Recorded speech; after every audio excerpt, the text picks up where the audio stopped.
run through on how I edit a social media post with video.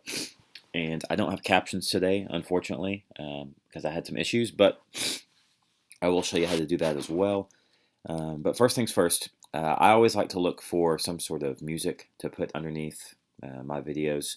If it's not for the whole video, as you can see here, just for an intro and outro, it gives a really polished, professional feel to the production and how people see your videos. And the good news is there's so much free music out there. You can see here Ben Sound is a website that I have used. And there's lots of them if you just Google it. But point is, put some music on it, makes it feel really nice. Second thing I do is I like to put a slide of some sort on the beginning of my video so that they know what they're getting, or this is part of a campaign for specifically the 10 Tips, 10 Days campaign. So I just went into Canva and created this slide, and then when it's time to create the video, I've got it right here. And then as you can see up here, I've got some text on top of this because it's 10 different days, so each day I change that out to say what day it is. So at the beginning, I would drop the clip in here first, right here, and then I would drop the title on top of it, right here, and then I would put my next clip right here in. You can see the video of me, and then I would drop the music right underneath to overlap, and we've got a nice little fader here so I can fade the music in and out. So that's how it starts, and it sounds like this when you get it started up.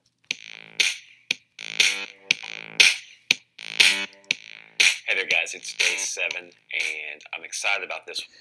Alright, so that's how that works, and then you can see right there was a transition. That's what these little arrows are. And over up here in transitions, I used not a cross dissolve. I believe that one was the cross zoom, so you can see how it zooms over. But iMovie has enough built-in stock stuff for free that you can use that you really don't need to do anything else unless you just really enjoy this stuff. Alright, so I'm going to go back to titles here. And as you can see, as the video gets started, I'm talking about, day 7 on my tips. And you'll hear here as I get to a particular spot, I'm going to bring up some different things. And you'll see I've got titles, I've got photos of examples of things I'm talking about. Sometimes I'll have other clips of video that I'll put picture in picture, like right here you'll see. Things like that, but that's all really easy to do if you know what you want to put in the content, because you can literally just drag it right here on top of your clip.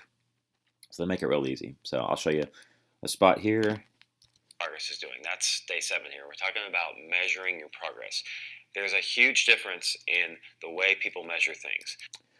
Okay, so measuring your progress is my tip for today. As you can see, I've got it dialed in here, but what you saw was a neat little kind of flare as it pops on screen.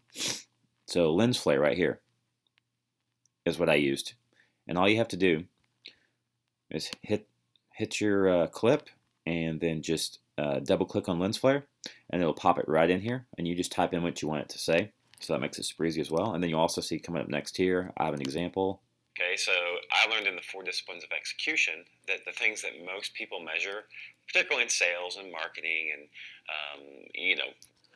So you can see I referred to a book that I like, 4 Disciplines of Execution. All I did was go into Amazon and just took a screenshot of the book cover. Once again, just dragged it right in here as I was talking, and it was a great way for people to see the book and know what I'm talking about and go find it themselves. Okay, and then once again, I dropped something else in there about measuring inputs.